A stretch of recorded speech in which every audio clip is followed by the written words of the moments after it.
கர்நாடகத்துக்கு போறதுக்கு ஜோசப் விஜய் அவர்களுக்கு எதுவும் பிரச்சனை ஆபத்து ஏற்பட்டால் தமிழகத்தில் உள்ள பாரதிய ஜனதா கட்சி தொண்டர்கள் உட்பட 8 கோடி பேர் நாங்கள் உங்களுக்கு பாதுகாப்பு அளிப்போம். தைரியம் இருக்கிறதா?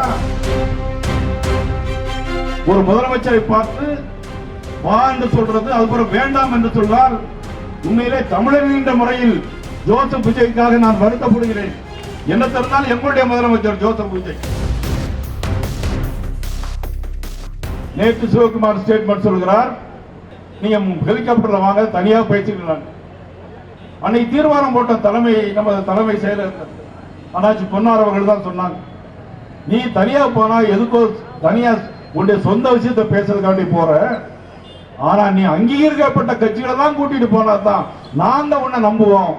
நீ உனக்கு எந்த பிரச்சனை வந்தாலும் 8 கோடி பேர் இருக்கும்னு இப்ப கூட மேடையில சொன்ன.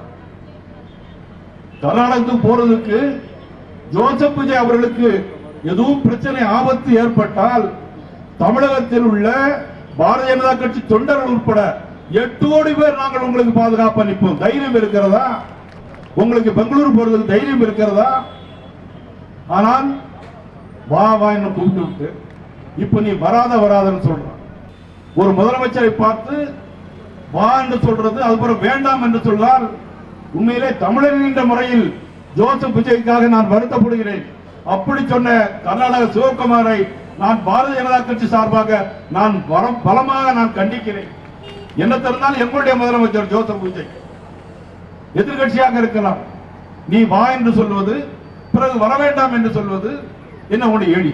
உன் விட்டு கிள்ளுக்கிறையா ஜோசப் விஜய்? தமிழகத்தில் முதலமைச்சர் அல்லவா? ஆனாலும் ஜோசப் விஜயை பார்த்து நான் வருத்தப்படுகிறேன், வேதனைப்படுகிறேன். இப்படி பேசாம வாய் மூடி மௌனமா எதையுமே செய்ய மாட்டேன், ஸ்டுடியோவில் தான் நான் எல்லாம் நடிப்பேன், ஆனா இங்க வந்து நடிப்பேன் அப்படின்னு சொல்லிட்டு ஒரு நாளைக்கு 3 கற்பழிப்பு சம்பவங்கள், 2 நாளைக்கு ஒரு முறை 5 படுகொலைகள், லாக்அப் டெத் மரணங்கள் இந்த ஆட்சியில 70 நாளில் தொடர்ந்து நடைபெற்றுக் கொண்டது. இதையெல்லாம் கண்டிக்க வேண்டும் என்பதற்காகத்தான் இன்றைக்கு அதை விடுத்து காவிரி உரிமை பிரச்சனை எடுத்துக்கொள்ள வேண்டும் என்பதற்காகத்தான் இந்த ஆர்ப்பாட்டம் போராட்டம். ஆனால் அதற்கு வழியில்லை, தொடர்ந்து போராடுவதற்கு வழி இல்லை. உபரி நீர் கருப்பு முருகானந்தன் சொல்லிக் கொள்கிறேன்.